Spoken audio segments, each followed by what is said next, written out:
আসসালামু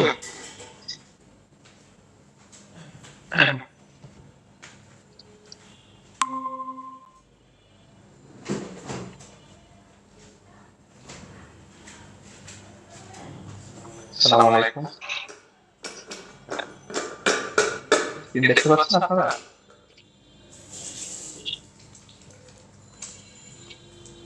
হ্যালো।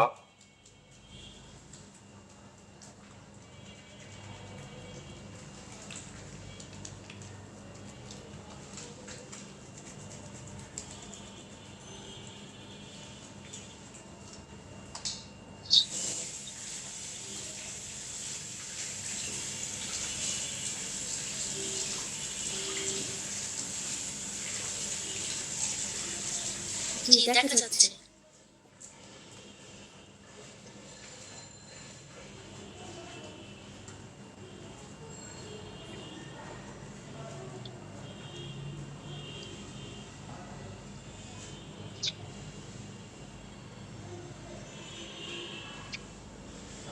আপনারা চাইলে আনমিউট করতে পারেন যদি এখানে পার্টিসিপেট করতে চান আর কি। নাহলে আমি এমনি ক্লাস নেব।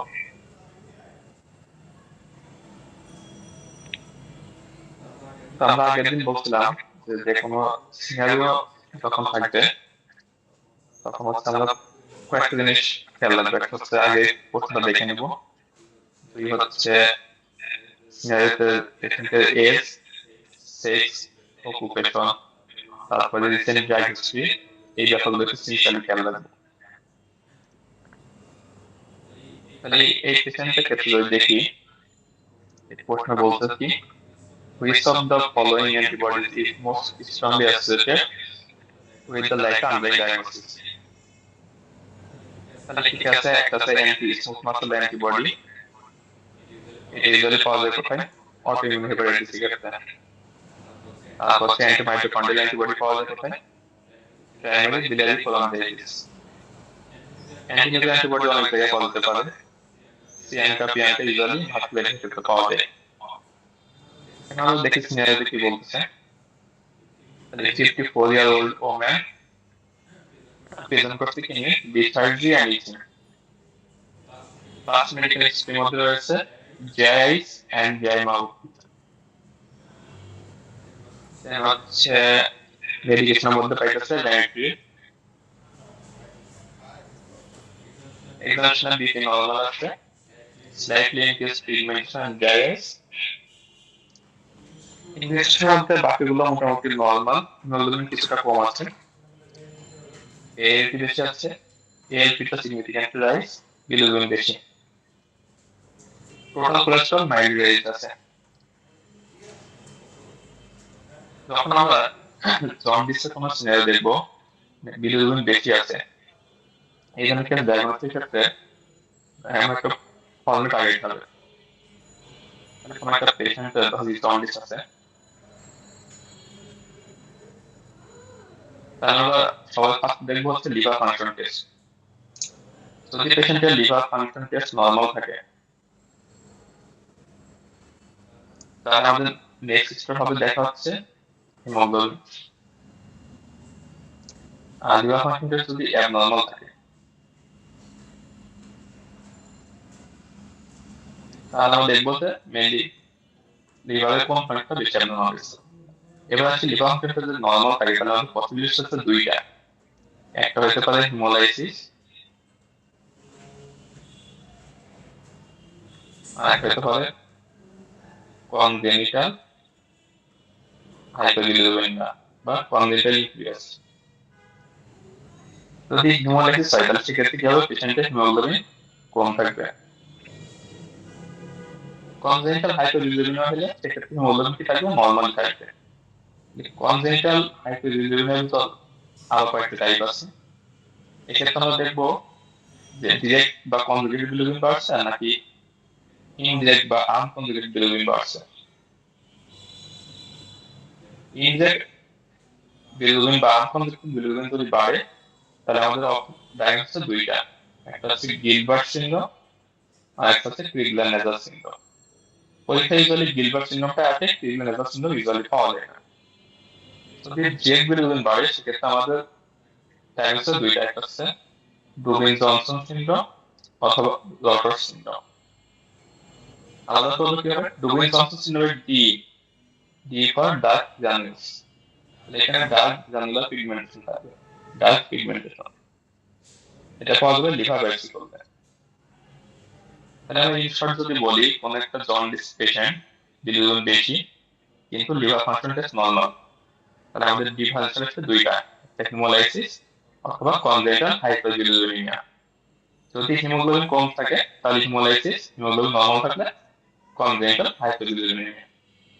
কনজেনিটাল হাইপারবিলিরুবিনিয়ার মধ্যে যদি ডিরেক্ট বা কনজেনিটাল বিলিরুবিন বাড়ে তাহলে আমাদের ডিফারেন্সিয়েশন হলো দুইটা, একটা হচ্ছে ডুবিন জনসন আর একটা হচ্ছে রটার সিনড্রোম। যদি লিভার বায়োপসি করে ডার্ক গ্রানুলার পিগমেন্টেশন পাওয়া যায় তাহলে ডায়াগনোসিস হবে ডুবিন জনসন সিনড্রোম, তাহলে রটার্স। আর যদি ইনডিরেক্ট বিলিরুবিন বা আনকনজুগেটেড বিলিরুবিন বাড়ে তাহলে ডায়াগনোসিস হচ্ছে গিলবার্ট সিনড্রোম। এবার হচ্ছে আমরা লিভার ফাংশন টেস্ট অ্যাবনর্মাল পাইলাম, তাহলে আমাদেরকে দেখতে হবে এটা কি হেপাটাইটিস প্যাটার্ন নাকি অবস্ট্রাকটিভ বা পোস্ট হেপাটিক প্যাটার্ন। হেপাটাইটিক প্যাটার্নে মেইনলি বার হচ্ছে এএলটি আর এএসপি, আর অবস্ট্রাকটিভ বার হচ্ছে মেইনলি এএলপি আর হচ্ছে জিজিপি, গামা গ্লুটামাইন ট্রান্সফারেজ। এর সাথে আমরা যদি ইমেজিং করি তাহলে হেপাটিক ইমেজিং থাকবে নরমাল, অবস্ট্রাকটিভ এর সাথে থাকবে হচ্ছে biliary duct অবস্ট্রাকশন বা ডাইলেটেড biliary duct থাকবে। biliary duct আমরা পাবো ডাইলেটেড। এই পর্যন্ত আসার পরে আমরা যদি অবস্ট্রাকটিভ পাই তাহলে অবস্ট্রাকটিভ কজগুলো চিন্তা করবো। অবস্ট্রাকটিভ মধ্যে আছে choledocholithiasis, PDC, PSC, carcinoma head of the pancreas, এগুলো কমনলি আছে। আর হচ্ছে কোলনজি কার্সিনোমা। যদি হেপাটাইটিস হয় সেক্ষেত্রে আমাদের অপশন আসবে ভাইরাল হেপাটাইটিস, তারপর হচ্ছে উইলসন ডিজিজ, হেমোক্রোমাটোসিস, তারপর হচ্ছে ড্রাক্স কজ, এগুলো কমন। তাহলে জন্ডিস আমরা যদি ইন শর্ট বলি, আবার আমরা জন্ডিসে কোন একটা পেশেন্ট পাইলে ফার্স্ট দেখবো লিভার ফাংশন টেস্ট। যদি লিভার ফাংশন নরমাল থাকে তাহলে হিমোলাইসিস বা হিমোলাইটিক অ্যানিমিয়া অথবা কনজেনিটাল হাইপোগ্লিসেমিয়া। যদি লিভার ফাংশন অ্যাবনরমাল থাকে তাহলে দেখবো হেপাটাইটিক প্যাটার্ন নাকি অবস্ট্রাকটিভ প্যাটার্ন। যদি হেপাটাইটিক প্যাটার্ন থাকে তাহলে আমাদের ডায়াগনোসিস দিতে যাবে, যদি অবস্ট্রাকটিভ প্যাটার্ন থাকে তাহলে আমাদের ডায়াগনোসিস আরেক দিতে যাবে। হেপাটাইটিক ক্ষেত্রে মেইনলি ডায়াগনোসিস করবে কোনটা? এএলসি। অবস্ট্রাকটিভের ক্ষেত্রে ডায়াগনোসিস করবে মেইনলি এএলপি আর জিজিপি। আর এর সাথে আমরা ইমেজিং করলে ডাইলেটেড biliary duct পাবো। এটা ডেভিডসনের একটা ফিগার আছে, খুব সুন্দর করে এই অ্যাপ্রোচে আমরা আগাবো। এই পেশেন্টটা যদি দেখি, এই পেশেন্টটা আসছে বিলিরুবিন বেশি আছে, জন্ডিস একটা পেশেন্ট। বিলিরুবিন বেশি পেলে আমরা বললাম কি নেক্সট দেখবো লিভার ফাংশন। তাহলে এখানে এএলটি আছে, অ্যালকালাইন ফসফেট আছে, দুইটাই বেশি। তাহলে আমরা কোন স্টেপে যাবো? এই স্টেপটাতে। এখন কি কোনটা বেশি আছে? এখানে এএলপি আছে কত? 387, অলমোস্ট 3 টাইমস রাইজ। এএলপি টা অলমোস্ট 3 টাইমস রাইজ। তার মানে এটা মিক্সড একটা প্যাটার্ন রয়েছে, হেপাটাইটিস আছে, অবস্ট্রাকটিভ প্যাটার্ন আছে। এখানে একটা জিনিস ইম্পর্টেন্ট, সেটা হচ্ছে হেপাটাইটিসের ক্ষেত্রে মাইল্ড এএলপি রাইজ হতে পারে, আবার অবস্ট্রাকটিভ ক্ষেত্রে মাইল্ড এএলপি রাইজ হতে পারে। তাহলে এটা হচ্ছে যদি আমরা দেখি এএলপি টা অনেক বেশি বাড়ছে, মানে প্রিডমিনেন্টলি অবস্ট্রাকটিভ প্যাটার্ন। তাহলে অবস্ট্রাকটিভ প্যাটার্ন জন্ডিসের মধ্যে আমরা কষ্ট কি বলছিলাম, মানে যেগুলো পরীক্ষা আসে মেইনলি, একটা হচ্ছে পিবিসি বা প্রাইমারি biliary cholangitis, পিএসসি বা primary splenic cholangitis, cholangiocarcinoma, carcinoma head of the pancreas, আর একটা হচ্ছে কোলেডোকুলিটিয়াসিস। তাহলে এবার হিস্ট্রির মধ্যে যদি আমরা দেখি তাহলে একটা হচ্ছে 55 4-year woman, তার কমপ্লেন আছে লিথার্জি আর ইচিং, এটা নন স্পেসিফিক কমপ্লেন। এর মধ্যে আরেকটা কমপ্লেন বলছি জিআইআই, জিআই মাউথ। তাহলে জিআইআই যে আমাকে অনেকগুলো কজ দিতে পারে, এর মধ্যে পরীক্ষা যেটা সবচেয়ে বেশি ইম্পর্টেন্ট সেটা হচ্ছে শোগরেন সিনড্রোম। এই শোগরেন সিনড্রোম পেশেন্টদের জিআইআই এবং জিআই মাউথ কমপ্লিট করে। তাহলে আমাদের জানা লাগবে যে শোগরেন সিনড্রোমের সাথে জন্ডিসের কি রিলেশন। তাহলে অটোইমিউন ডিজিজ গুলো, শোগরেন সিনড্রোমটা একদম অটোইমিউন ডিজিজ। তাহলে আমরা জানি যে একটা অটোইমিউন ডিজিজের সাথে অন্যান্য অটোইমিউন ডিজিজ গুলো অ্যাসোসিয়েশন থাকে। তাহলে অটোইমিউন কোনো জন্ডিসের যদি কজ থাকে তাহলে তার সাথে শোগরেন সিনড্রোমটা অ্যাসোসিয়েট থাকতে পারে।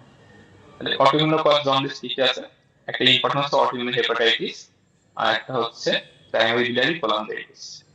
এর মধ্যে অটোইমিউন হেপাটাইটিস আমরা কি বললাম, নামের সাথে মিল আছে, হেপাটাইটিক প্যাটার্নে বাড়বে। আর পিবিসি যেটা প্রাইমারি biliary cholangitis, এটা কি অবস্ট্রাকটিভ প্যাটার্নে বাড়বে। তাহলে এখানে যেহেতু প্রিডমিনেন্টলি অবস্ট্রাকটিভ প্যাটার্ন রয়েছে, পেশেন্ট একটা প্রোগ্রেস সিনড্রোম রয়েছে, মানে টটমি ডিজিজ রয়েছে, তাহলে এখানে ডায়াগনোসিস হচ্ছে প্রাইমারি biliary cholangitis। তাহলে প্রাইমারি biliary cholangitis কোন অ্যান্টিবডিটা বেশি পায়, অ্যান্টি মাইটোকন্ড্রিয়াল অ্যান্টিবডিজ। তাহলে এখানে অ্যান্সার হবে কোনটা, অ্যান্টি মাইটোকন্ড্রিয়াল অ্যান্টিবডিজ। তাহলে আমরা কি কি পাইলাম, যদি ইনশর্ট আমরা বলি, তাহলে হচ্ছে একটা ফিমেল পেশেন্ট, তাহলে তাতে একটা জাইমাত এবং জায়া রয়েছে, মানে শোগরেন সিনড্রোমের ফিচার রয়েছে, আর সাথে অবস্ট্রাকটিভ প্যাটার্ন জন্ডিস। এটা হচ্ছে প্রাইমারি biliary cholangitis এর সিনারিও, ক্লাসিক্যাল একটা সিনারিও। প্রাইমারি biliary cholangitis এ অ্যান্টিবডি পাওয়া যায়, অ্যান্টি মাইটোকন্ড্রিয়াল অ্যান্টিবডি। এখানে কারো কোনো কিছু প্রশ্ন আছে কোনো, যদি না বুঝতে পারেন তাহলে বলবেন, না হলে আমরা রিসিভ করে দেবো। তাহলে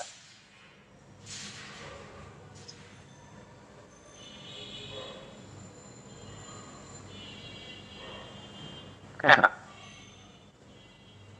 তারপর আমাদের নেক্সট কোশ্চেন,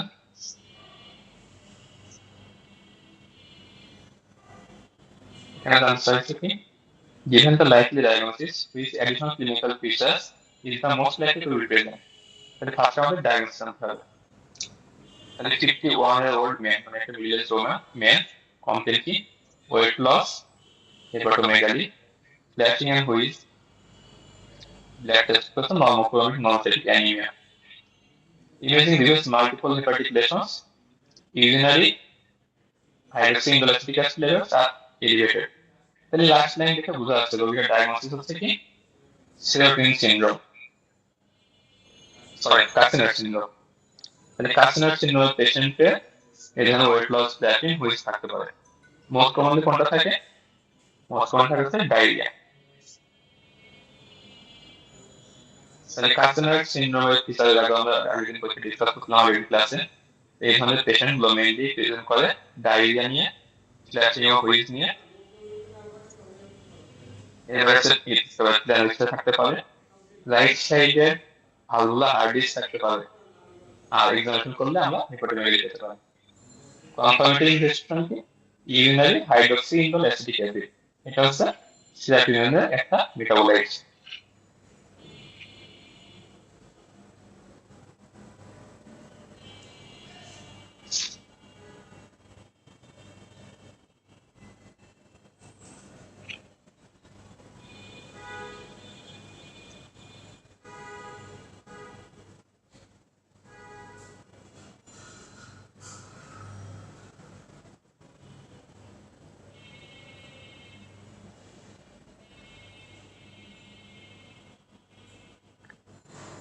এবার আছে which of the following is the most likely diagnosis। আচ্ছা, আমাদের ইউনিভার্সিটির কোশ্চেন যে প্যাটার্ন থাকে, অনেকটা এক্সপ্রেস এরকম প্যাটার্ন থাকে, যে মানে কোশ্চেন জাস্ট আগের লাইনটাতে, মানে সিনারিও লাস্ট লাইনটাতে অ্যান্সার দেওয়া থাকে আর কি। এটা হচ্ছে ওই টাইপের একটা কোশ্চেন। এখানে বলছে কি, biopsy of the small bowel shows expanded bladder and periodic acid chip positive macrophage বা পাস পজিটিভ ম্যাক্রোফেজ। আমরা জানি যে পাস পজিটিভ ম্যাক্রোফেজ এবং ভিলাই চেঞ্জ এটা পাওয়া যায় মিলি কোথায়, পিপলস ডিজিজে। তাহলে আপনি যদি শুধু একটা লাইনও পড়েন তাহলে সিনারিও না পড়ে এটা আসলে ডায়াগনোস করা পসিবল। তারপর আমরা একটু সিনারিওটা দেখে আসি। কি বলতে, 54-year-old man presents with joint pain and registered diarrhea and intermittent fever, সাথে আছে ওয়েট লস আছে, লিম্ফেডিনোপ্যাথি আছে, abdomen appears distended and he has bilateral pitting edema। তাহলে পিপলস মেইনলি প্রেজেন্ট করে কি নিয়ে, সবথেকে কমন ফিচার থাকে হচ্ছে যে ইনফ্ল্যামেটরি জয়েন্ট পেন, এর সাথে ম্যালঅ্যাবজর্পশনের ফিচার থাকতে পারে, যেমন ডায়রিয়া রয়েছে সেখানে, আর এর সাথে পিগমেন্টেশন এবং লিম্ফেডিনোপ্যাথি থাকতে পারে। এখানে লিম্ফেডিনোপ্যাথির কথা বলা হয়েছে, পিগমেন্টেশনের কথা বলেনি। আর ম্যালঅ্যাবজর্পশনের কারণে যেহেতু পেশেন্টে অ্যালবুমিন লস হইতেছে, সেই পেশেন্টগুলা পিকিং ইডিমা প্রেজেন্ট করতে পারে, অনেক সময় অ্যাসাইটিসও প্রেজেন্ট করতে পারে। তাহলে এখানে পেশেন্টের কনফার্মেটরি ইনভেস্টিগেশন কি, আপার যে এন্ডোস্কোপি বায়োপসি, বায়োক্সিকল কি পাওয়া যাবে? একটা হচ্ছে বিলাসী অ্যাট্রফি পাওয়া যায়, আর একটা হচ্ছে ফাস্ট পজিটিভ বা পিরিয়ডিক অ্যাটিস্টিক পজিটিভ ম্যাক্রোফেজ পাওয়া যায়। হিপোথিসিস কোন অর্গানিজম জানে?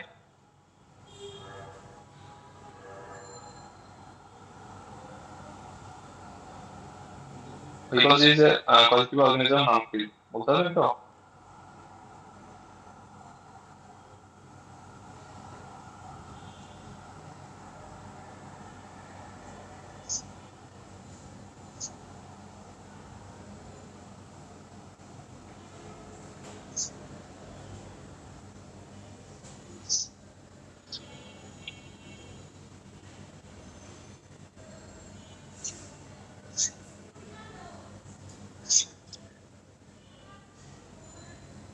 আপনাদের কি মানে আনমিউট করার অপশন আছে? মানে কথা বলা যায় না, একটু টেস্ট করা যায়?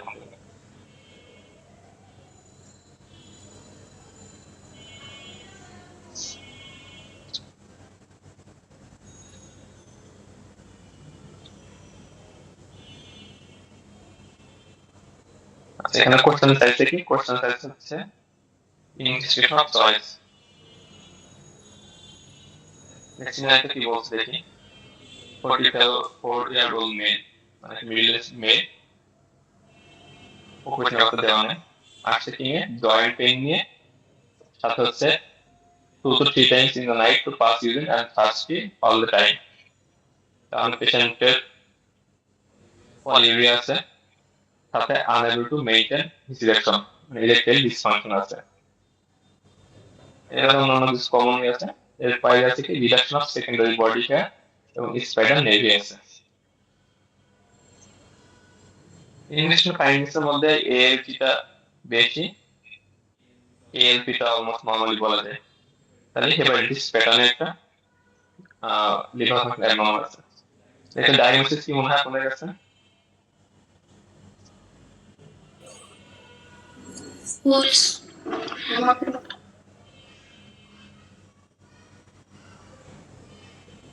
ইংলিশ কতগুলো টাইপের ডায়াগনোসিস করা লাগবে? এই সময় একটা ডায়াগনোসিস কি হতে পারে?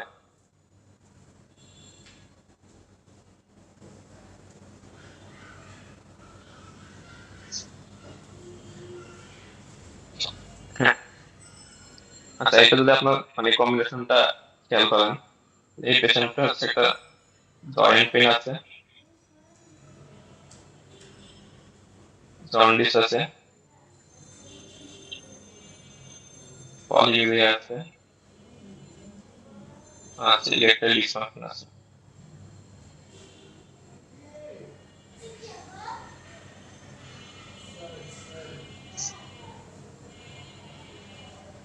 এখন আপনি যদি মানে অনেকগুলো এসবিএস সলভ করেন, তাহলে এটা দেখে মনে হয় খুবই সহজ একটা সিনারিও। আর তার কাছে স্পাইডার নেভি আছে। স্পাইডার নেভি গুলো আমরা কোথায় পাই? মানে সিএলডি পেশেন্টে পাইতে পারেন, অন্য ক্ষেত্রে পাওয়া যেতে পারে, এটা বাদ দিলে সমস্যা নেই। একটা হচ্ছে আপনি যদি একটু কম্বিনেশনটা খেয়াল করেন, তাহলে আপনি কয়েকটা কোশ্চেন সলভ করলে বুঝতে পারবেন যে এটা আসলে হেমোক্রোমাটোসিসের টিপিক্যাল সিনারিও দিচ্ছে। এখন যদি আপনি বুঝতে না পারেন যে এটা হেমোক্রোমাটোসিস, তাহলে আপনি দুইভাবে আগাইতে পারেন।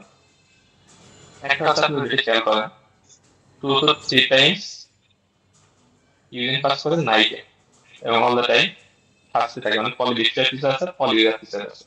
তাহলে পলিউরিয়ার কজ যদি আপনি চিন্তা করেন, তাহলে পলিউরিয়ার কজ কি আছে? একটা হচ্ছে ডায়াবেটিস মেলাইটাস, একটা হচ্ছে ডায়াবেটিস ইনসিপিটাস, তারপর হচ্ছে সাইটোজেনিক পলিডিপসিয়া, ডায়াবেটিক্স, আর দুইটা আছে লেপেটিমিয়া, হাইপারক্যালসিমিয়া, হাইপোক্যালেমিয়া। তাহলে এই কন্ডিশন গুলোতে আচ্ছা আপনি হইতে পারে পলিউরিয়া পলিডিপসিয়া হইতে পারে। তাহলে এখানে যদি ডায়াবেটিস মেলাইটাস চিন্তা করি আমরা, তাহলে বাকি ফিচারগুলো কি ডায়াবেটিস মেলাইটাস মিলে না। ডায়াবেটিস মেলাইটাসের সাথে আপনি হেপাটাইটিস প্যাটার্নের জন্ডিস কিংবা হচ্ছে সিএলডি অথবা জয়েন্ট পেইন এগুলো মিলাইতে পারবেন না। ইরেকটাইল ডিসফাংশনটা মিলাইতে পারবেন অটোনমিক নিউরোপ্যাথি দ্বারা, বাকিগুলো মিলানো যায় না। এর হচ্ছে সাইকোজেনিক পলিডিপসিয়া। সাইকোজেনিক পলিডিপসিয়ার পেশেন্টগুলো বাকির সাথে তো মিলেই না। আরেকটা হচ্ছে এই যে রাত্রে বেলাও তার বলছে কি রাত্রে বেলা প্রস্রাব করতে হবে কয়েকবার। তাহলে সাইকোজেনিক পলিডিপসিয়ার পেশেন্টের ফিচারগুলো থাকে মেনলি দিনের বেলায়। তাহলে নাইটে যদি পলিউরিয়া পলিডিপসিয়া থাকে, তাহলে বুঝতে হবে এটা সাইকোজেনিক না, এটা অর্গানিক কোনো কাজ হইতেছে। এর বাইরে বাদ থাকলো কি একটা হচ্ছে যে ডায়াবেটিস সেকেন্ডারি কজ আমরা চিন্তা করি, অথবা ডায়াবেটিস ইনসিপিটাস সেকেন্ডারি কজ চিন্তা করি। ডায়াবেটিস ইনসিপিটাসের দুইটা টাইপ আছে, একটা হচ্ছে ক্রিনিয়া আর একটা হচ্ছে নেফ্রোজেনিক। ক্রিনিয়া ডায়াবেটিস ইনসিপিটাসে একটা কজ হচ্ছে হেমোক্রোমাটোসিস, এখানে আয়রন ডিপোজিশন হয় পিটুইটারি গ্ল্যান্ডে, সেখান থেকে ক্রিনিয়া ডায়াবেটিস ইনসিপিটাস হতে পারে। আবার হেমোক্রোমাটোসিস প্যানক্রিয়াসকে ড্যামেজ করে ডায়াবেটিস মেলাইটিস করার মাধ্যমে অলিগোপলিটিকা করতে পারে। আর ইলেকট্রিক ডিসফাংশন কেন হয়? এটা দুইটা কারণে হতে পারে। একটা হচ্ছে পিটুইটারি ড্যামেজ করে, তাহলে হাইপোগোনাডোট্রপিক করতে পারে, অথবা যে টেস্টিসে ইনফিল্ট্রেশন করে সেক্ষেত্রে হাইপারগোনাডোট্রপিক হাইপোগোনাডিজম করতে পারে। তাহলে এই প্যাটার্ন আগাইতে পারে। অথবা যদি জন্ডিস লাগাইতে চান, তাহলে এখানে কি বাড়ছে? এএলপিটা বেশি বাড়ছে, এএলপিটা মোটামুটি নর্মালি, তাহলে এটা হেপাটাইটিক প্যাটার্নের জন্ডিস। হেপাটাইটিক প্যাটার্নের ভিতরে যদি আপনি কজ খুঁজেন, তাহলে আবার ওখানে ভাইরাল হেপাটাইটিস আছে, হেমোক্রোমাটোসিস আছে, উইলসন ডিজিজ আছে, তারপরে হচ্ছে গ্যাসপাল আছে। এইগুলোর মধ্যে যদি সিনিয়র চিন্তা করেন, তাহলে হিমোক্রোমাটোসিসের সাথে বাকি সেগুলো মিলানো যায়। তাহলে হিমোক্রোমাটোসিসের ক্ষেত্রে আমাদের ইনস্টিটিউশন চয়েস কি হবে? Transferrin saturation. যদি সেরকম ফেরিটিন ট্রান্সফেরিন দুইটা একসাথে থাকে, তাহলে হচ্ছে ওইটা অপশন অ্যান্সার হবে। যদি দুইটা আলাদা আলাদা থাকে, সেক্ষেত্রে অ্যান্সার হবে ট্রান্সফেরিন স্যাচুরেশন। হিমোক্রোমাটোসিস থেকে আরো কয়েকটা প্রশ্ন আসতে পারে। একটা হচ্ছে একজন আলোচনা করছেন যে কোথায় মিউটেশন হয়, আর একটা হচ্ছে মেইন প্যাথোফিজিওলজি। মেইন প্যাথোফিজিওলজি আগে আমরা কি বলছিলাম? Decrease level of hepcidin. আর মিউটেশন হয় কোন ধরনের? পয়েন্ট মিউটেশন হয়।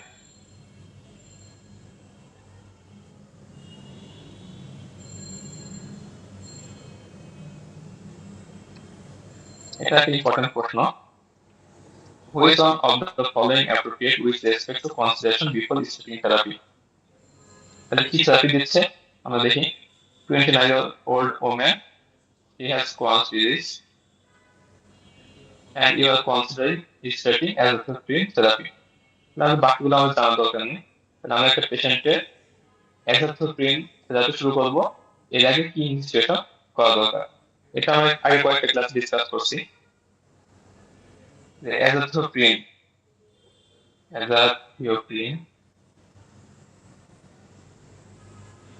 এই যে একটা মেটাবলিজম হয়ে ফাংশন করে 6 মার্কেট্রোপিউরিন।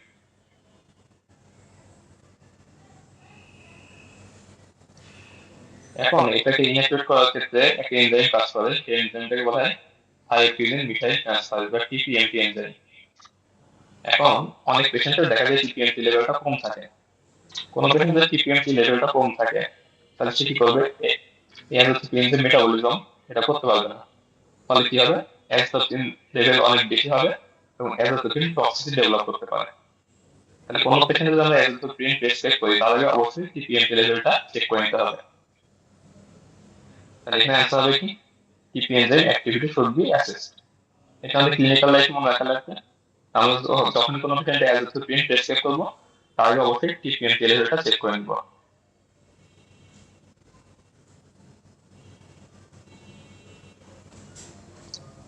আচ্ছা, এখানে কোশ্চেন একটা সিনিয়র ছিল, সিনিয়রটুকু বাদ পড়ে গেছে। এখানে হচ্ছে you suspect bile acid malabsorption, most appropriate test to confirm it. Bile acid ম্যালোঅ্যাবজর্পশনের জন্য কনফার্মেটরি টেস্ট কোনটা? এটা বলা হয় selenium homocholic acid taurate test বা SEHCAT টেস্ট। সিনিয়রটা ভালো, সিনিয়রটা নাই যেটুকু মনে রাখে যে বাইল অ্যাসিড ম্যালোঅ্যাবজর্পশনের জন্য কনফার্মেটরি টেস্ট হচ্ছে SEHCAT টেস্ট। এসবিএস সলভ করার সময় আপনার সবসময় বাকি অপশনগুলো জেনে রাখবেন, কোনটাতে কখন পরীক্ষা কোশ্চেন আসছে সেগুলো জানা যায় না। তাহলে 13 কার্বন ডেট টেস্ট এটা আমরা কখন করি? এটা করে হচ্ছে H পাইলরি কনফার্ম করার জন্য, অথবা H পাইলরি এডুকেশন কনফার্ম করার জন্য। ফিজিক্যাল ফ্যাট অ্যানালিসিস করা ইউজুয়ালি মেল অ্যাডজাস্টমেন্ট পেশেন্টের। হাইড্রোজেন ব্রেথ টেস্ট কখন করা হয়? স্মল বয়েল ব্যাকটেরিয়াল ওভারগ্রোথ ক্ষেত্রে।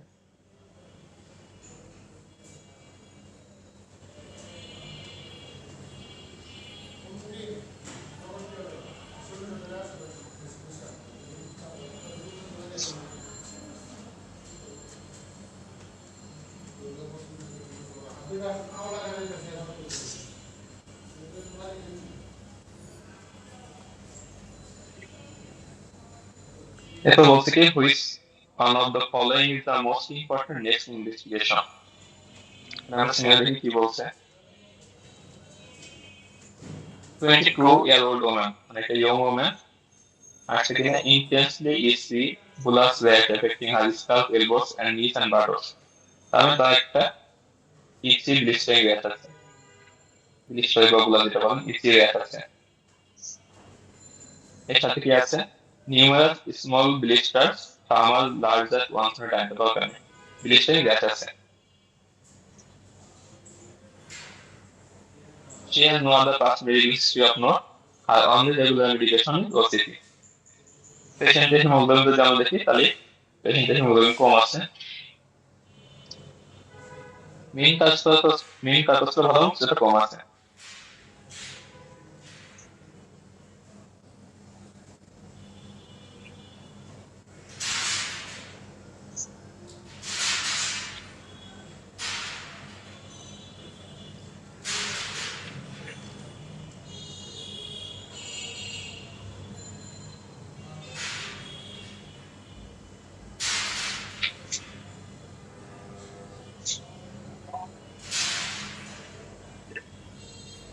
এটা মনে হয় একটা পেজ মনে হয় কেটে গেছে লিখতে।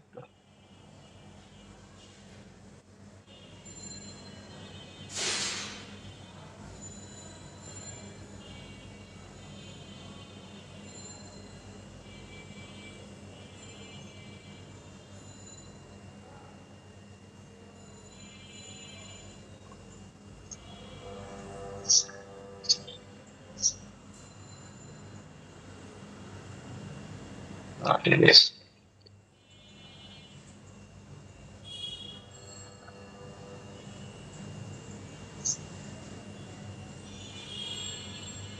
তাহলে একটা পেশেন্টের intensely itchy skin দেখা যাচ্ছে on the scalp, elbows, knees and buttocks, মানে মেইনলি এক্সটেন্সর সার্ফেসে আর স্কাল্পে।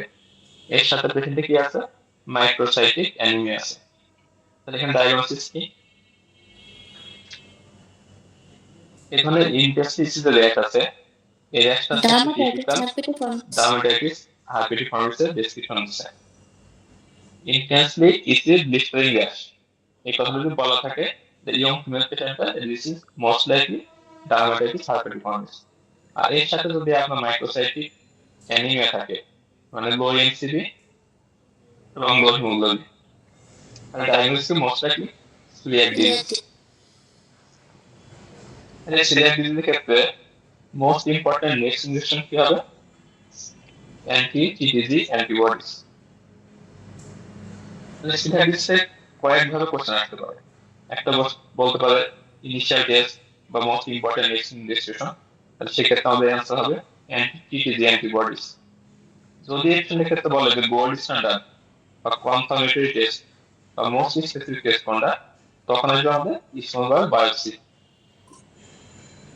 এখন আমরা যে অ্যান্টি-টিটিজি অ্যান্টিবডিটা দেখি এটা দেখি ইউজুয়ালি আইজি এ টাইপ অ্যান্টিবডি। এখন সিলিয়াক ডিজিজে অনেক পেশেন্টের ক্ষেত্রে দেখা যায় আইজিএ লেভেলটা কম থাকে। তাহলে এরকম একটা পেশেন্টের যদি আইজিএ লেভেল কম থাকে আপনি যদি অ্যান্টি-টিটিজি অ্যান্টিবডি করেন সেক্ষেত্রে ফলস নেগেটিভ রেজাল্ট আসতে পারে। তাহলে কোনো একটা পেশেন্টের যদি স্ট্রংলি সাসপেক্টেড থাকে আপনাদের এটা সিলিয়াক ডিজিজ, আপনি অ্যান্টি-টিটিজি অ্যান্টিবডি করলেন করে দেখেন নেগেটিভ, তাহলে আমাদের নেক্সট স্টেপ হবে আইজি এ লেভেল বিচার করা। এটাও অনেক সময় পরীক্ষায় কোশ্চেন আসে, এরকম একটা সিনারিও দিয়ে দিবে, দিয়ে আপনাকে বলবে অ্যান্টি-টিটিজি অ্যান্টিবডি নেগেটিভ পাইছেন, আপনার নেক্সট স্টেপ কি? তাহলে নেক্সট স্টেপ কি হবে সেরাম আইজি লেভেল বিচার করা। যদি আইজি লেভেল নর্মাল থাকে তাহলে আপনি সিলেক্ট ডিজিজ এক্সপ্রেশন হয়ে গেল। আর যদি দেখেন আইজি লেভেল কম আছে তার মানে আপনার রেজাল্টটা ফলস নেগেটিভ ছিল, সেক্ষেত্রে আমরা আবার অ্যান্টি-টিটিজি আইজি লেভেল আইজি বিচার করি। তাহলে এখানে ইনিশিয়াল টেস্ট কোনটা অ্যান্টি-টিটিজি কনফার্মেটরি বা গোল্ড স্ট্যান্ডার্ড স্টোমাক বায়োপসি। যদি অ্যান্টি-টিটিজি নেগেটিভ পাই তাহলে আমরা দেখব কি আইজি লেভেল দেখব।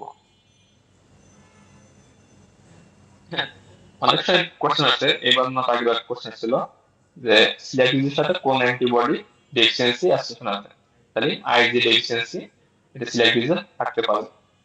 সিলিয়াক ডিজিজ যদি গ্লোমেরুলার ডিজিজ নিয়ে প্রেজেন্ট করে মানে সিলিয়াক ডিজিজের সাথে যদি প্রোটিনিউরিয়া এবং হেমাটোরিয়া থাকে, তাহলে এটা মোস্ট লাইক টাইমস কি আইজিএ নেফ্রোপ্যাথি। তাহলে সিলেক্ট যে কোনো কোশ্চেন যদি অ্যান্টিবডি রিলেটেড হয় তাহলে এটা অ্যান্সার হবে আইজিএ। এক্সচেঞ্জ থাকলেও আইজিএ থাকবে, মিজার করলেও আইজিএ মিজার করবো। আর যদি গ্লোমেরুলার ডিজিজ অ্যাবস্ট্রাকশন থাকে তাহলে সেটা থাকে হচ্ছে আইজিএ নেফ্রোপ্যাথি।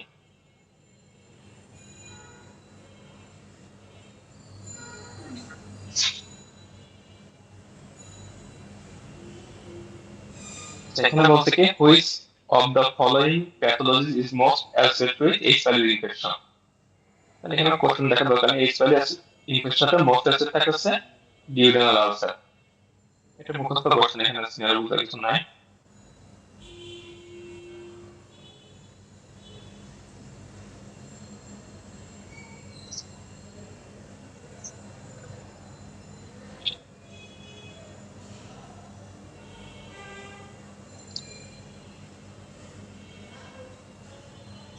এখানে চাইছি কি which one of the following would be the next most appropriate step in the patient.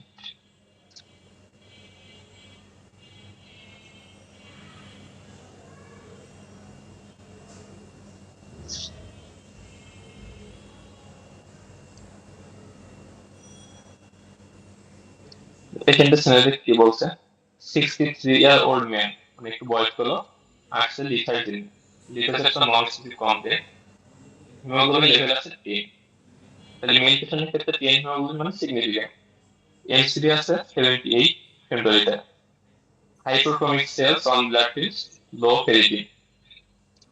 তার মানে এখানে যদি আমরা কম্পাইল করি তাহলে কি আসছে, একটা ওল্ড বা মিডল এজ মেয়ে, সাথে আছে iron deficiency anaemia, iron deficiency. বলছে কি which of the following would be the next most appropriate step to take the patient. আমরা এর আগের দিনই বলছিলাম যে কোনো একটা পেশেন্ট যদি বয়স্ক হয়, মানে 50 বা 55 বছর বয়সের বেশি হয় এবং unexplained iron deficiency anaemia present করে, তাহলে আমাদেরকে আপার এন্ডোস্কোপি করতে হবে, কোলনোস্কোপি করতে হবে to explore any occult bleeding. এখানে অপশন কি আছে, বেরিয়াম এনিমা, বেরিয়াম এনিমা খুব বেশি কোনো লাভ নেই। CT colonography, CT colonography, colonoscopy, flexible sigmoidoscopy, supplement with iron tablets and give you hemoglobin in 6 months. তাহলে আমাদের এখানে অ্যান্সার হবে কোনটা, কোলোনোস্কোপি। কেন কোলোনোস্কোপি হবে এটা বলি, যদি আমরা সিগময়েডোস্কোপি করি তাহলে আমরা দেখতে পাবো কোন পর্যন্ত, সিগময়েড কোলন পর্যন্ত। এখন যদি আপনার অ্যাসেন্ডিং কোলনে বা ট্রান্সভার্স কোলনে যদি কোনো লেশন থাকে তাহলে এটা আপনি মিস করে যাবেন, তাহলে ফ্লেক্সিবল সিগময়েডোস্কোপি এখানে অ্যান্সার হবে না। বেরিয়াম এনিমা দিয়ে আপনি তেমন কিছুই পাবেন না, যদি কোনো লেশন পাও না তাহলে আপনি কিন্তু বায়োপসি স্যাম্পল নিতে পারবেন না। যেহেতু আপনি একটা ম্যালিগনেন্সি সাসপেক্ট করতেছেন, অবশ্যই আপনাকে বায়োপসি স্যাম্পল নিতে হবে। সিটি কোলোনোগ্রাফি হিসেবে আমরা সেকেন্ড স্টেপে করি, কোলোনোস্কোপি করে যদি কিছু না পাই তাহলে নেক্সট স্টেপটা আমরা সিটি কোলোনোগ্রাফি করতে পারি। Supplement with iron tablet and 6 month রিহিট। তাহলে কোন একটা পেশেন্ট যদি ইয়ং ফিমেল পেশেন্ট আছে এবং আয়রন ডেফিসিয়েন্সি অ্যানিমিয়া থাকে মেনস্ট্রুয়াল পিরিয়ডের সময় বা মেনস্ট্রুয়াল কোনো না, সেক্ষেত্রে আমরা আয়রন সাপ্লিমেন্ট দিতে পারি। কিন্তু একটা ওল্ড মেল, 63-year-old মেল, তার আয়রন ডেফিসিয়েন্সি অ্যানিমিয়া আছে, এক্ষেত্রে যখন আয়রন ট্যাবলেট দিয়ে 6 মাস পর রিভিউ করেন তাহলে দেখবেন যে একটা ম্যালিগনেন্সি মেটাস্টাসিস হয়ে গেছে। তাহলে ওল্ড মেলের না ওল্ড পেশেন্টের ক্ষেত্রে আয়রন ডেফিসিয়েন্সি অ্যানিমিয়া অবশ্যই ইভ্যালুয়েট করতে হবে, এবং এটা কিভাবে করতে হবে, আপার এন্ডোস্কোপি এন্ড কোলোনোস্কোপি করে। এই পেশেন্টের ক্ষেত্রে যদি আমরা কোনো সিনারিও দিয়ে আনি, তবে এখানে মোস্ট লাইকলি ডায়াগনোসিস কি হতে পারে, পেশেন্টটা বলছে কি দেখেন আয়রন ডেফিসিয়েন্সি অ্যানিমিয়া আছে, লিথোলজিক আছে, কিন্তু তার কোনো he had no symptoms or indigestion or change in bowel habit and is on no medication of no, তাহলে পেশেন্ট হচ্ছে অ্যাসিম্পটোমেটিক। তাহলে এর আগে আমরা কোলন ক্যান্সার ডিসকাস করছিলাম, তখন আমরা বলছিলাম কি পেশেন্টের রাইট সাইডে যদি কোলন ক্যান্সার হয়, মানে অ্যাসেন্ডিং কোলন বা সিকাল কার্সিনোমা, তাহলে এই ধরনের পেশেন্ট দুইভাবে প্রেজেন্ট করতে পারে, একটা হচ্ছে অ্যাসিম্পটোমেটিক আয়রন ডেফিসিয়েন্সি অ্যানিমিয়া অথবা অপারেশনাল বাউল হ্যাবিট। আর লেফট সাইডের যে কোলন ক্যান্সার এগুলো প্রেজেন্ট করে কি নিয়ে, বাউল অবস্ট্রাকশন নিয়ে। কেন হয় এই ধরনের প্রেজেন্টেশন আগে এক্সপ্লেন করতে, আজকে এক্সপ্লেন করবো না। তাহলে রাইট সাইডের colon cancer asymptomatic ILD disease anaemia present করতে পারে। এর মধ্যে বেশি ইম্পর্টেন্ট হচ্ছে সিকাল কার্সিনোমা।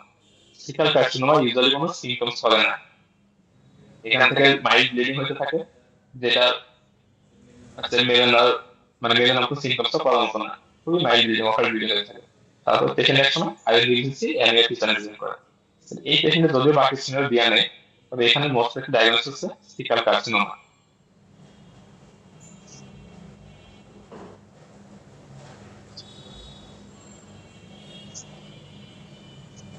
তাহলে এটা আমাদের মনে রাখা লাগবে ক্লিনিক্যাল প্র্যাকটিসের ক্ষেত্রে, যদি কোনো পেশেন্ট 50 বা 55 বছরের বয়সের বেশি পেশেন্ট যদি আপনি মাইক্রোসাইটিক অ্যানিমিয়া পান, তাহলে সেই পেশেন্টকে অবশ্যই ইভ্যালুয়েশন করতে হবে।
নেক্সট দেখি, which of the following is the most likely diagnosis. Option কি আছে? Colonic cancer, diabetic disease, heart disease, melanosis coli, ulcerative colitis. তাহলে এগুলো কি নিয়ে প্রেজেন্ট করে এটা আমাদের জানা লাগবে।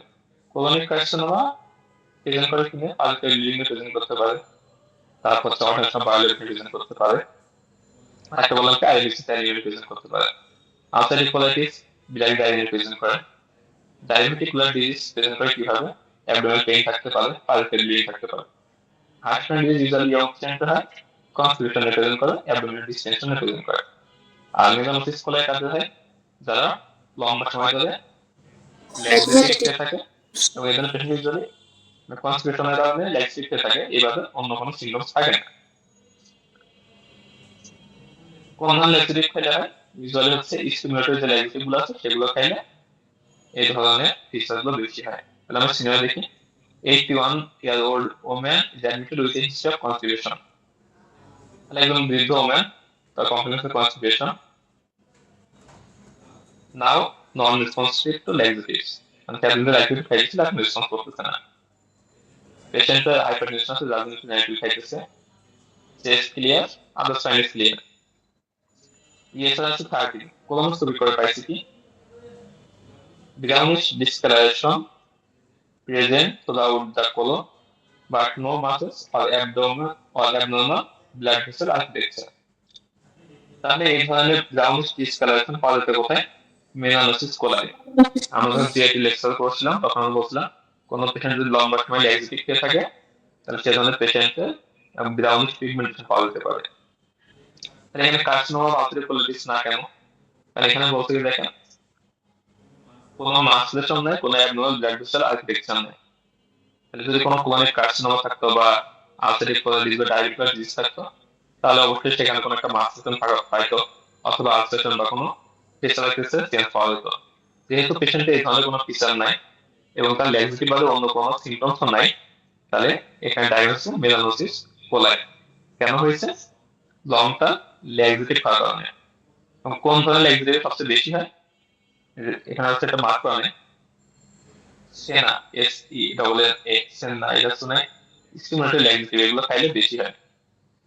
এই সিনারিতে বলা আছে, she tells you that she has been taking regular সেনা for many years. তাহলে মেলানোসিস কোলাই এই ধরনের সিনারিও পরীক্ষায় আসতে পারে।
আচ্ছা নেক্সট কোশ্চেন কি বলতেছে 48-year-old alcoholic non to drink bottle of red wine 8 to 12 pints of strong glass per day presents with collapse to the emergency department একটা alcoholic patient emergency department আছে collapse নিয়ে examination correlation patient is intoxicated patient এর signs of CAD আছে এবং patient appears to be globally weak muscle power কিছুটা কম সাথে fine tremor আছে haemoglobin আছে 10.9 গ্রাম পার ডেসিলিটার কম আছে পটাশিয়াম কিছুটা কম কারেক্টেড ক্যালসিয়ামও কম রয়েছে অ্যালবুমিনও কম রয়েছে which one of the other electrolyte abnormalities is likely to be present আচ্ছা এটা মনে হয় কোশ্চেন রিলেটেড না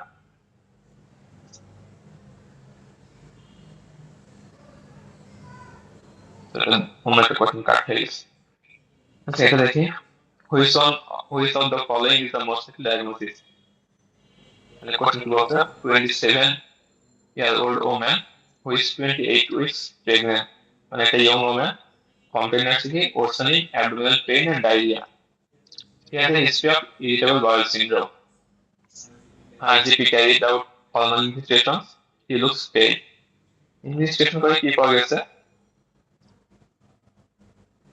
হিমোগ্লোবিন 8.8 গ্রাম পার ডেসিলিটার কোন পেশেন্টের জন্য হিমোগ্লোবিন পাইলে নেক্সট দেখবো হচ্ছে এমসিবি এখানে এমসিবি দেওয়া হয় ফেরিটিন দেওয়া আছে ফেরিটিন কত 8 ফোলেট আছে কত 1.8 এই পেশেন্টের কি পাইতেছি আমরা পেশেন্ট হচ্ছে একটা ইয়ং পেশেন্ট সাথে অ্যাবডোমিনাল পেইন এন্ড ডায়রিয়া আছে আর একটা আছে কি আয়রন ডেফিসিয়েন্সি অ্যানিমিয়া আছে সাথে ফোলেট ডেফিসিয়েন্সি আছে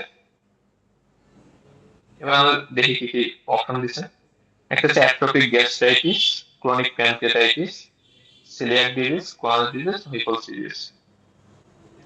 অ্যাট্রোপিক গ্যাস্ট্রাইটিসে ক্ষেত্রে পেশেন্টের আইরন ডেফিসিয়েন্সি থাকতে পারে ভিটামিন বি টুয়েলভ ডেফিসিয়েন্সি থাকতে পারে কেন থাকতে পারে আমরা আগে বলছিলাম যে অ্যাট্রোপিক যদি গ্যাস্ট্রিক অ্যাট্রোপি থাকে তাহলে এইচ এর রিলিজ কমে যায় ইন্টেনসিভ ফ্যাক্টর রিলিজ কমে যায় এইচ এর কমে যাওয়ার কারণে আইরন ডেফিসিয়েন্সি হতে পারে ইন্টেনসিভ ফ্যাক্টর কমে যাওয়ার কারণে পেশেন্টের বি টুয়েলভ ডেফিসিয়েন্সি হতে পারে কিন্তু সেক্ষেত্রে ফোলেট ডেফিসিয়েন্সিটা কমন না বা অ্যাট্রোপিক গ্যাস্ট্রাইটিসে ফোলেট ডেফিসিয়েন্সি থাকে না নেক্সট অপশন হচ্ছে ক্রনিক প্যানক্রিয়াটাইটিস ক্রনিক প্যানক্রিয়াটাইটিসে পেশেন্ট অ্যাবডোমিনাল পেইন প্রেজেন্ট করতে পারে ডায়রিয়া প্রেজেন্ট করতে পারে অ্যানিমিয়া থাকতে পারে কিন্তু ক্রনিক প্যানক্রিয়াটাইটিস দিয়ে ফেরিটিন বা ফোলেট ডেফিসিয়েন্সি এটা এক্সপ্লেন করা যায় না সিলিয়াক ডিজিজ সিলিয়াক ডিজিজ আমরা বলছিলাম কি সিলিয়াক ডিজিজ মেইনলি ইনভলভ করে ডিউডিনাম এবং আপার জেজুনামকে মানে আপার স্মল ইন্টেস্টাইন আপার স্মল ইন্টেস্টাইনে আমাদের মেইনলি আয়রন এবং ফলিক অ্যাসিডটা অ্যাবজর্পশন হয় মানে সিলিয়াক ডিজিজ যেহেতু মানে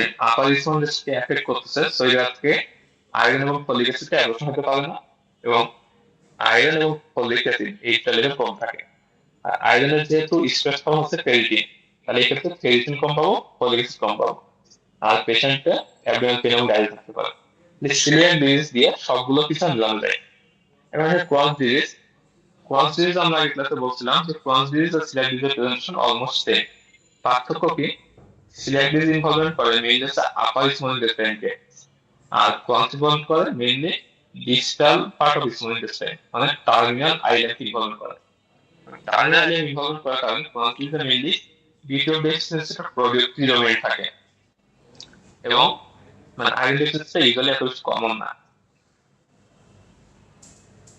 তাহলে এই পেশেন্টের সিলিয়াক ডিজিজের সবগুলো এক্সপ্লেন করা যায় হুইপলস ডিজিজ আমরা একটা ডিসকাস করছি হুইপলস ডিজিজের একটা কমন ফিচারের মধ্যে থাকে হচ্ছে আপনার জয়েন্ট পেইন থাকবে লিম্ফেডিনোপ্যাথি থাকবে পিগমেন্টেশন থাকবে এই ধরনের কোনো কিছু এই পেশেন্টের নাই ডায়াগনোসিস হচ্ছে সিলিয়াক ডিজিজ ইয়ং কোনো ফিমেল পেশেন্ট বা যে কোনো ইয়ং পেশেন্ট যদি আপনার পেইন ডায়রিয়া থাকে এর সাথে আয়রন এবং ফলিক অ্যাসিড ডেফিসিয়েন্সি থাকে তাহলে মোস্ট লাইকলি ডায়াগনোসিস হবে সিলিয়াক ডিজিজ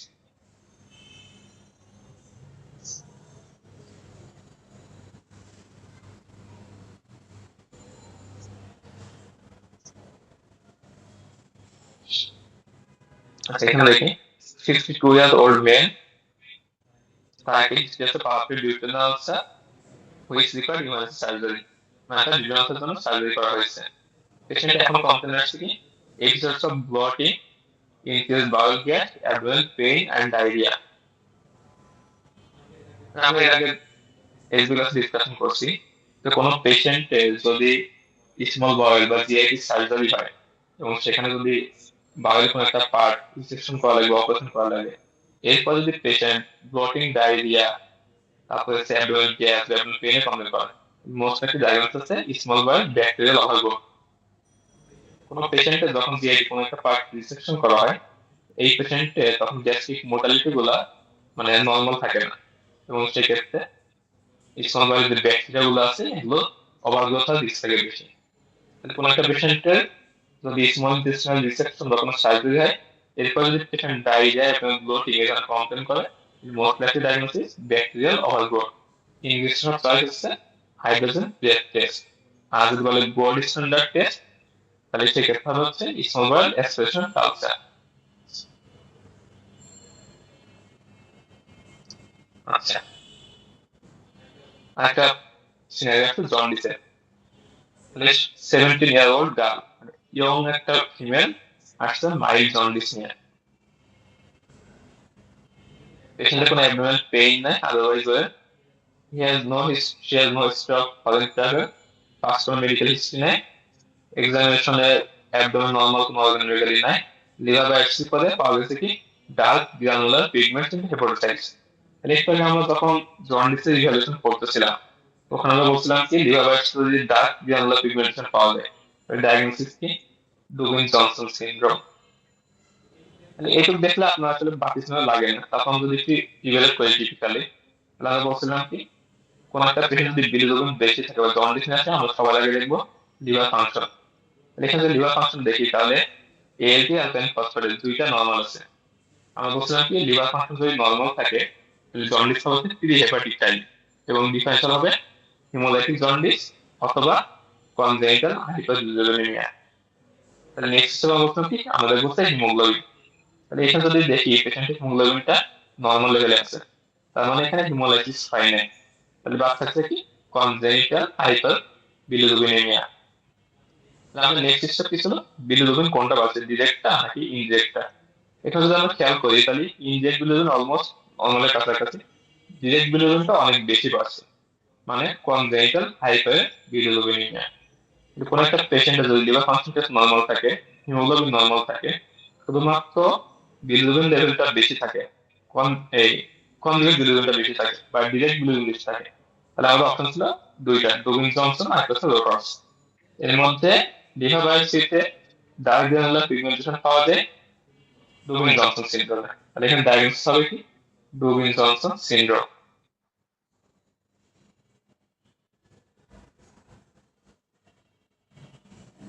একটু ডিসক্রিপশনাল বক্সটা আমরা একটু দেখে আসি, তাহলে আপনার বুঝতে একটু সুবিধা হবে।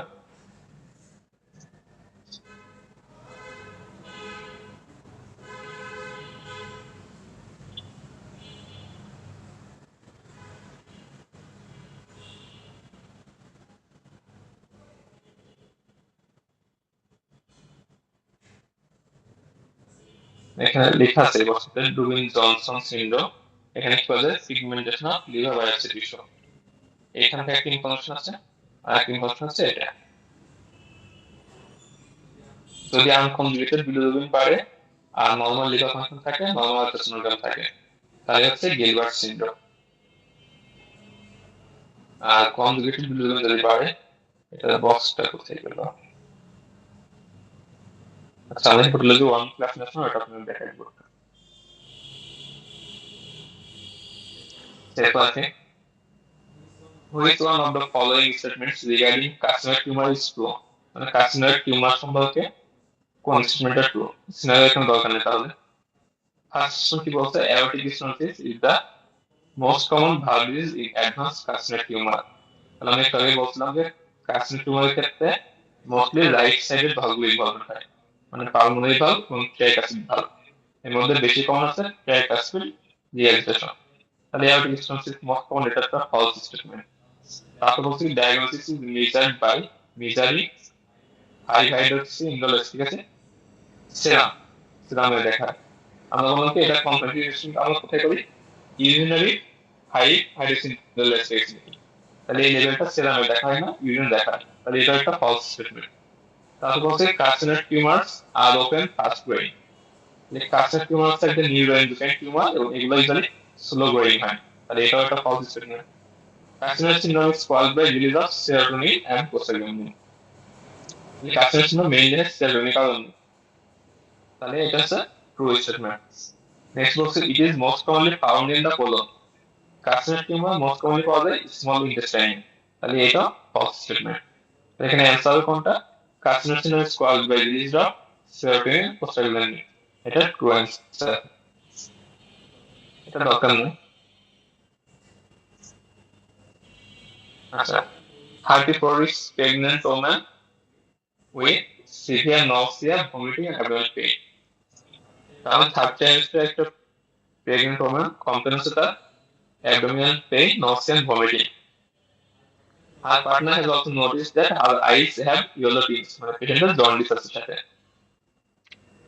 এবারে বাকিগুলো তেমন কোনো she has ectopic sclera and tenderness in right upper quadrant. এখানে একটা বলি, পরীক্ষায় যদি থার্ড ট্রাইমেস্টারে জন্ডিস নিয়ে আসে তাহলে ইউজুয়ালি তিনটা জিনিস আমাদের মাথায় রাখতে হবে। একটা হচ্ছে ইন্টারহেপাটিক কোলেস্টাসিস, আরেকটা হচ্ছে হেলথ সিনড্রোম, আরেকটা হচ্ছে acute fatty liver of pregnancy.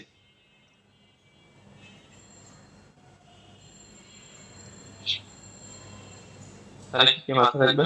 Third trimester jaundice, একটা হচ্ছে acute fatty liver of pregnancy, দুই নম্বর হচ্ছে অবস্ট্রেটিক কোলেস্টাসিস বা ইন্টারহেপাটিক কোলেস্টাসিস অফ প্রেগন্যান্সি, আরেকটা হচ্ছে health syndrome, hemolysis, elevated liver enzyme and low platelet.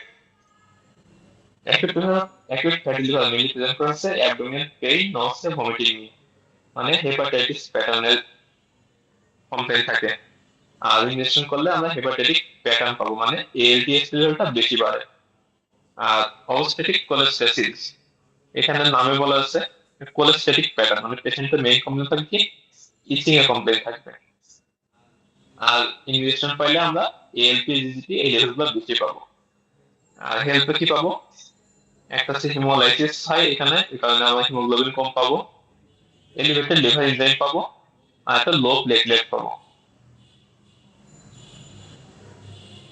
তাহলে এখানে যদি আমরা দেখি পেশেন্টের ইনজেকশন, পেশেন্টের কমপ্লেইন ছিল অ্যাবডোমিনাল পেইন, নাউসিয়া, ভমিটিং, মানে সেই কমপ্লেইনটা অ্যাকিউট ফ্যাটি লিভার প্রেগন্যান্সি মতো। ইনজেকশন যদি আমরা দেখি এএসপি লেভেল হচ্ছে 700, এএসপি লেভেল হচ্ছে 681, very high rise. Alkaline phosphatase বাড়ছে কিন্তু এএসপি তুলনায় এত বেশি না। তার এখানে একটা হেপাটাইটিস প্যাটার্নের জন্ডিস আছে আর পেশেন্টের অ্যাবডোমিনাল পেইন, নসিয়া, ভমিটিং আছে। তাহলে ডায়াগনোসিস কি? Acute fatty liver pregnancy. Obstructive cholestasis হলে পেশেন্টের কমপ্লেইন থাকতো মেইনলি ইচিং এ, এএলপি লেভেলটা এআইটিএস এর তুলনায় অনেক বেশি থাকতো। হেলথ সিনড্রোমের ক্ষেত্রে আমরা কি বললাম? হিমোলাইসিস কারণে হিমোগ্লোবিন কম থাকবে। এখানে আমরা দেখি হিমোগ্লোবিন লেভেল আছে নরমাল, আর কোথাও কি লো প্লেটলেট থাকবে। এখানে প্লেটলেট লেভেল কি আছে? প্লেটলেট লেভেলটা আছে নরমাল লেভেলে। আরেকটা হতে পারতো hepatitis E. Hepatitis E acute liver failure present করতে প্রেগন্যান্সিতে। যে পেশেন্টের ক্ষেত্রে এরকম কোনো কন্টাক্ট হিস্ট্রি বা ডায়াবেটিস হিস্ট্রি বা মানে হচ্ছে প্রোডাক্ট যে ইলনেস এরকম কোনো ফিচার নাই, তাহলে হেপাটাইটিস ই এখানে এক্সক্লুডেড।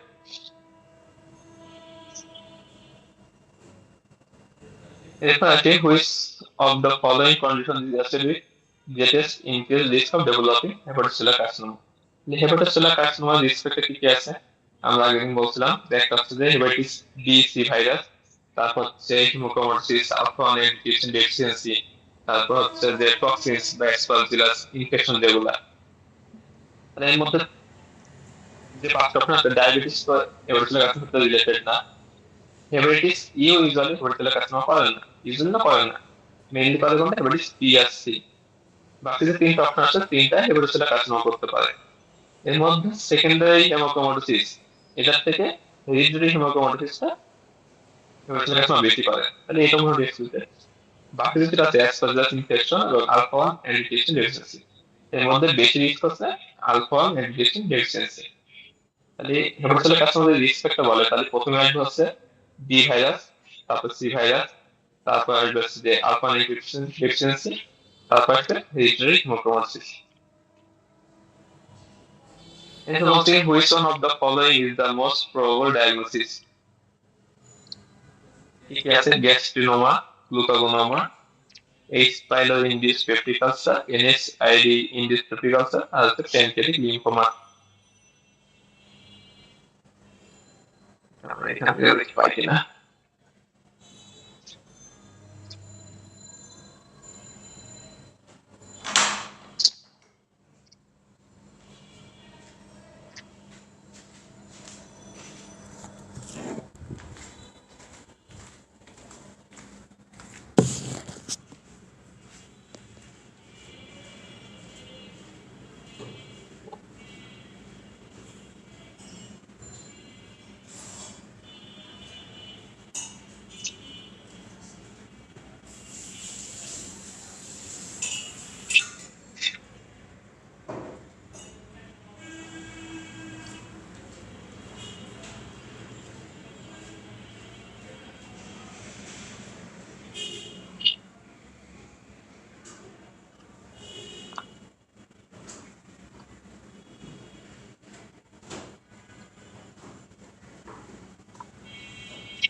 তাহলে পেশেন্টটা কমপ্লেন কি? 60-year-old male civil servant, বয়স হলো, আসছে কি নিয়ে?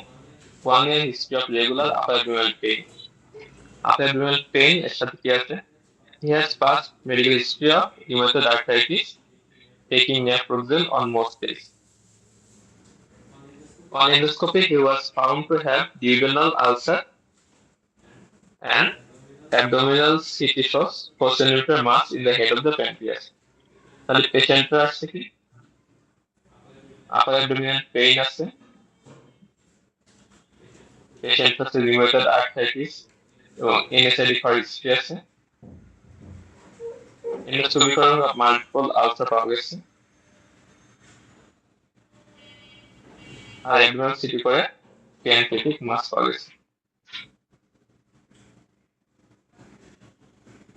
পেশেন্ট এখানে মেইন হিসাব হচ্ছে মাল্টিপল পেপটিক আলসার। তাহলে এখানে পেপটিক আলসার করতে পারে থেকে গ্যাস্ট্রিনোমাতে আমরা জানি মাল্টিপল আলসার হতে পারে, গ্লুকোমাতে ইউজুয়ালি আলসারেশন হয় না, H. pylori-induced peptic ulcer হতে পারে, NSAID আলসার হতে পারে। তাহলে এই তিনটাতে মেইনলি আলসারেশন ফর্মেশন হতে পারে। এখন এই তিনটার মধ্যে পেশেন্টের এনএসআইডি করার হিস্ট্রি আছে, তাহলে এনএসআইডি ইনডিউসড আলসার সবসময় হতে পারে।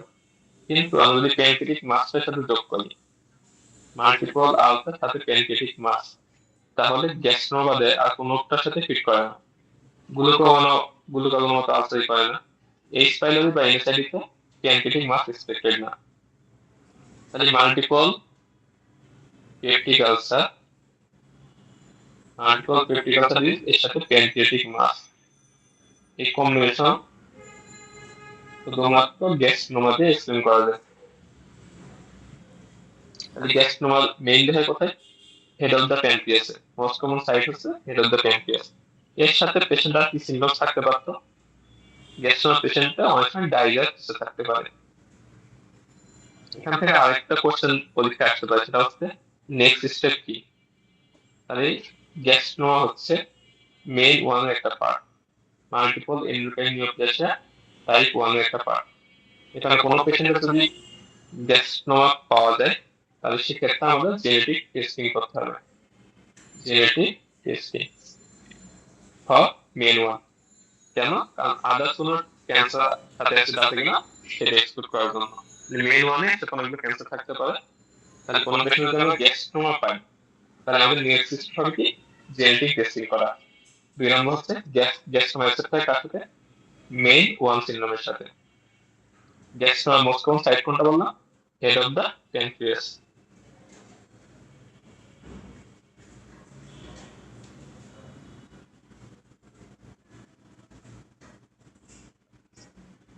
এখানে কি বলছো, which of the following conditions can cause pancreatitis?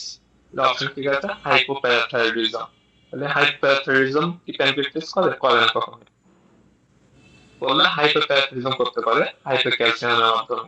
Diabetes mellitus, pancreatitis হওয়ার পরে ডায়াবেটিস কমপ্লিকেশন হতে পারে, কিন্তু ডায়াবেটিস মেলাইটাস নিজে প্যানক্রিয়াটাইটিস করে না। এরপর আছে আইডিজিএফ রিলেটেড ডিজিজ। তাহলে আইডিজিএফ রিলেটেড এর মধ্যে অনেকগুলো ডিজিজ আছে, এর মধ্যে একটা হচ্ছে অটোইমিউন প্যানক্রিয়াটাইটিস, তাহলে সেটা হচ্ছে প্যানক্রিয়াটাইটিস করতে পারে। এরপর হচ্ছে রুবেলা ইনফেকশন, প্যানক্রিয়াটাইটিস একটা ইম্পর্টেন্ট কজ। ইনফেকশন হতে কোনটা করে? মাম্পস, কক্সাকি আর হচ্ছে ইকোভাইরাস, এইগুলা প্যানক্রিয়াটাইটিস করতে পারে, রুবেলা প্যানক্রিয়াটাইটিস করে না। নেক্সট হচ্ছে হাইপোক্যালসিমিয়া। আমরা বললাম কি প্যানক্রিয়াটাইটিস কজ হচ্ছে হাইপারক্যালসিমিয়া, আর হাইপোক্যালসিমিয়া হচ্ছে প্যানক্রিয়াটাইটিসের কমপ্লিকেশনস। তাহলে এখানটা হচ্ছে একটু মাথায় রাখতে হবে, সেটা হচ্ছে কোনো পেশেন্ট যদি ক্যালসিয়াম অনেক বেশি হয়, না হাইপোক্যালসিয়াম থাকে, তাহলে সেটা প্যানক্রিয়াটাইটিস করতে পারে, প্যানক্রিয়াটাইটিস। আর প্যানক্রিয়াটাইটিস একটা কমপ্লিকেশন হচ্ছে হাইপোক্যালসিমিয়া, এটা একটু খেয়াল রাখতে হবে।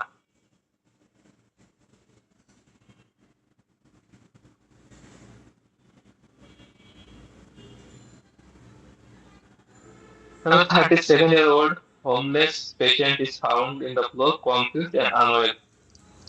Patient's main complaint কি? Confusion এবং unwell. He is brought to the emergency department by the police after some promoting. He denies any past medical history or regular medications. He says he has not eaten in nearly 2 weeks. মানে একটা patient আসছে যে 2 সপ্তাহ ধরে starvation করছে, BMI কত? 70, মানে low BMI. Which one of the following are you most concern about? তাহলে আমরা এর আগে কিন্তু ডিসকাস করছিলাম, কোন পেশেন্ট যদি লং টার্ম স্টারভেশনে থাকে, তো এরপর যদি পেশেন্টের ফিডিং স্টার্ট করা হয়, তাহলে কিছু কমপ্লিকেশন হতে পারে, যেটা বলে রিফিডিং সিনড্রোম। রিফিডিং সিনড্রোমের মধ্যে যে কমন অ্যাবনর্মালিটি গুলো হয়, তার মধ্যে একটা হচ্ছে হাইপোক্যালেমিয়া, একটা হচ্ছে হাইপোম্যাগনেসিমিয়া, আর একটা হচ্ছে হাইপোফসফেটেমিয়া। এর মধ্যে সবচেয়ে ইম্পর্টেন্ট হচ্ছে হাইপোফসফেটেমিয়া। হাইপোফসফেটেমিয়া পেশেন্ট লিথালি থাকতে পারে, কনফিউশন থাকতে পারে, আর একটা হচ্ছে মাসলিক থাকতে পারে, হার্ট ফেলার থাকতে পারে। তাহলে হাইপোক্যালেমিয়া, হাইপোম্যাগনেসিমিয়া, হাইপোফসফেটেমিয়া, তিনটাই হচ্ছে রিফিডিং সিনড্রোমের ফিচার। এর মধ্যে হাইপোফসফেটেমিয়া কনফিউজিং স্টেটে প্রেজেন্ট করতে পারে। সরি, হাইপোফসফেটেমিয়াটা মোস্ট কমন, মানে মোস্ট ইম্পর্টেন্ট আর কি।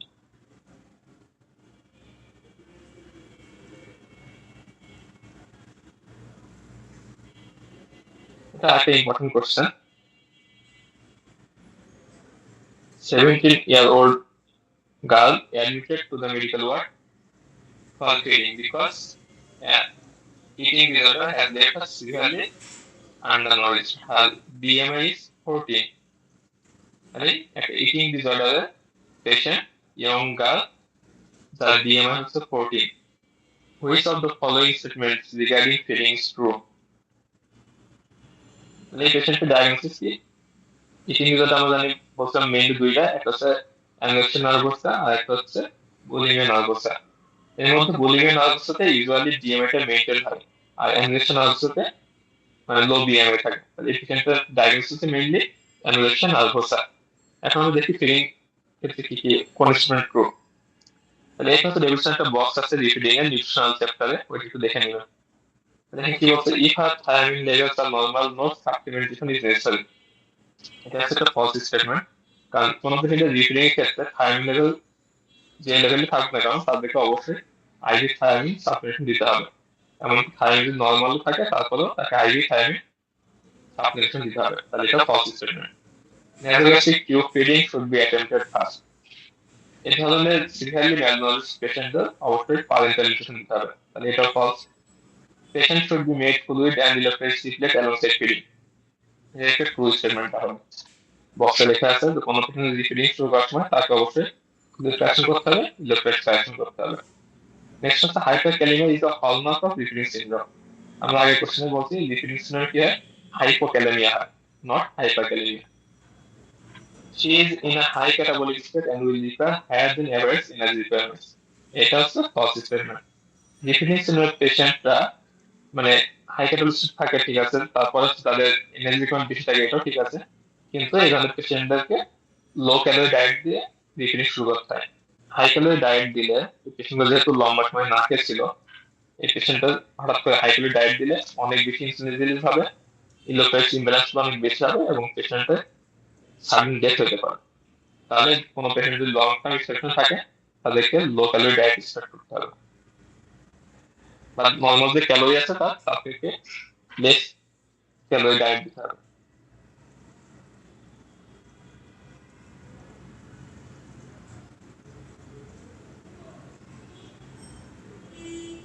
এটাও ইম্পর্টেন্ট একটা question.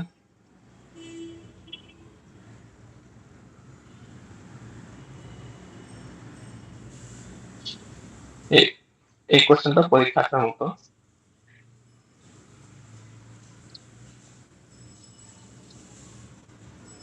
A 19-year-old medical student is referred to gastroenterologist for further evaluation of painless jaundice. তাহলে একটা ইয়ং পেশেন্ট কমপ্লেন হচ্ছে painless jaundice. He has had jaundice for 2 weeks and is extremely worried that this may be viral hepatitis as he has injected drugs twice in the past. He has had a recent flu-like illness. তাহলে patient আমরা কি পাইতেছি, একটা হচ্ছে young patient, এর সাথে তো ivy drug ইউজের হিস্ট্রি আছে, একটা পেশেন্টের একটা পেইনলেস জন্ডিস আছে, একটা recent history of flu-like illness.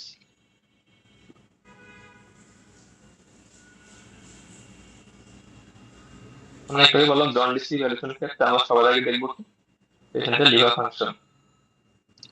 তাহলে এখানে যদি লিভার ফাংশন দেখি, এএলটি, এএসটি, জিজিটি বা gamma glutamate acid, alkaline phosphatase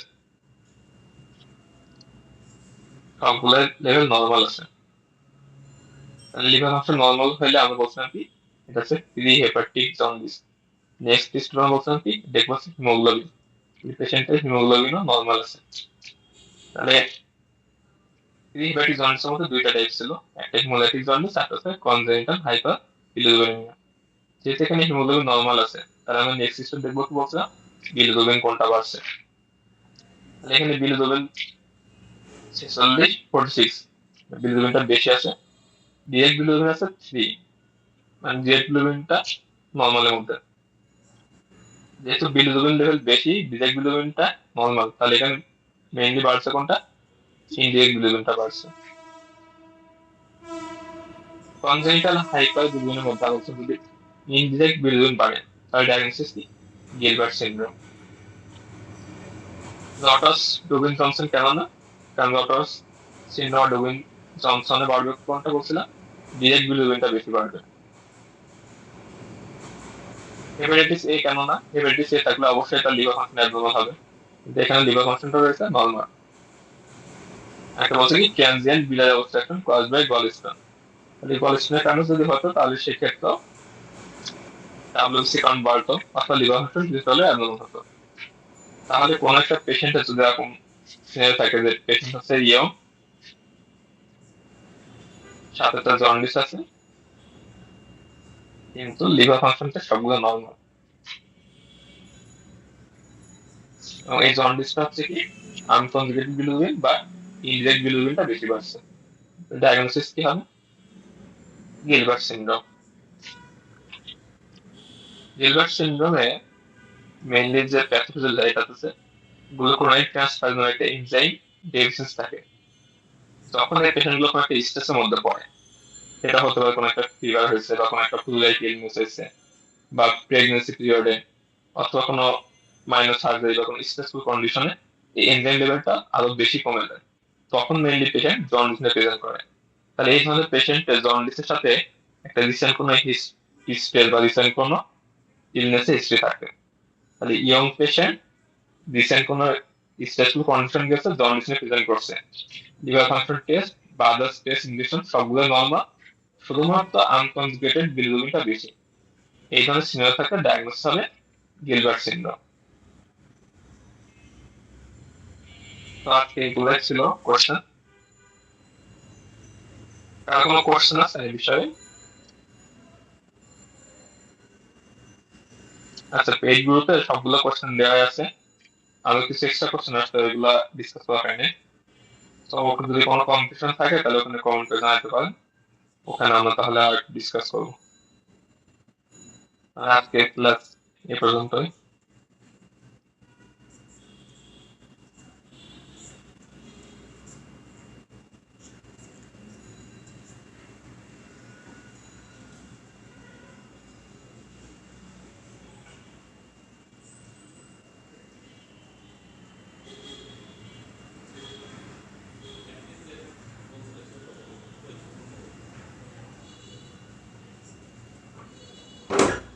এইভাবে ইসের সাউন্ড আসে অনেক,